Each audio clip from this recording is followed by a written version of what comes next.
नमस्कार मित्रांनो, स्वागत आहे तुमचं आपल्या हक्काच्या चॅनल फन फिल्मी मराठीमध्ये। अडोलसनचा नॉन स्पॉइलर रिव्ह्यू तुम्ही बघितलाच असेल। जर तुम्ही ही सीरीज बघितली असेल तर हा व्हिडिओ तुमच्यासाठी आहे। या व्हिडिओमध्ये आपण सविस्तर या सीरीजबद्दल बोलू। हा पूर्णपणे स्पॉइलर व्हिडिओ असेल। स्टोरी आणि तांत्रिक बाबींबद्दल आपण नॉन स्पॉइलर रिव्ह्यूमध्ये बोललोच आहे। तर अडोलसन्स ही सीरीज मस्ट वॉच का आहे आणि का ग्रेट आहे याबद्दल आपण सविस्तर बोलूया। ही सीरीज 4 भागात विभागली आहे। पहिल्या भागात जेमीला त्याने केलेल्या गुन्ह्याबद्दल अटक करून घेऊन जातात। या पूर्ण भागात पोलीस त्याचं काम कसं करतात, कोणकोणत्या न्यायालयीन चौकशा प्रक्रिया असतात आणि पोलीस आरोपी यांमध्ये कसं सामंजस्यपणे व्यवहार होऊ शकतात याबद्दल सविस्तररित्या दाखवलं आहे। ही पूर्ण प्रक्रिया आपल्याला बांधून ठेवते। खरंच जेमीने गुन्हा केलाय का याबद्दल आपण संभ्रमात असतो।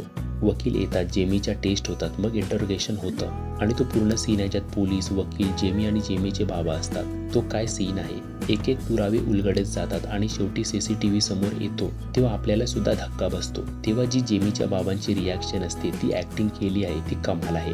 यावरूनच एक समजतं की तिकडे जागोजागी CCTV आहेत। त्याचे पुरावा गोळा करणे किती सोपी गोष्ट आहे। दुसऱ्या एपिसोडमध्ये शाळेतील परिस्थिती दाखवली आहे। एखादा गुन्हा झाल्यानंतर शाळेमधील मुलांमध्ये कसं वातावरण निर्माण होतं, त्यांच्या मनात किती धगधग आहे, किती कुतूहल आहे, तेही किती मस्करीमध्ये या सगळ्या प्रकरणाकडे बघत असतात हे सगळं कळतं। त्यानंतर इतक्या लहान वयात जे कोडवर्ड्स या पिढीने तयार केलेले आहेत, लहान वयात फिजिकली अट्रॅक्ट होणे, त्याची चर्चा सोशल मीडियावर होणे, प्रवृत्त करणे, छेडणे हे किती उघडपणे होत असतं। एक एक इमोजीचा अर्थ असतो, त्यावरूनच हत्येपर्यंत गोष्ट जाऊ शकते। यावर सध्या विश्वास बसत नसला तरी या घटना खऱ्या जीवनात घडत आहेत आणि हे खूप विदारक चित्रण आहे, याची जाणीव आपल्याला होते। तिसरा एपिसोड तर ॲक्टिंगचा मास्टर क्लास आहे। या जेमीबद्दल त्याचे विचार काय आहेत, तो असं का वागला याचा अंदाज बांधण्याचा प्रयत्न दिसून येतो।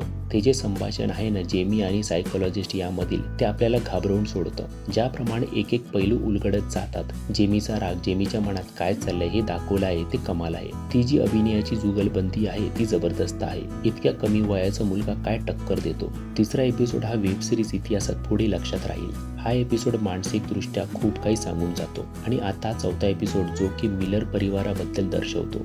आपल्या घरात कोणी गुन्हा केला असेल तर त्याची शिक्षा, तो ठपका कायमस्वरूपी त्या परिवाराला भोगावा लागतो।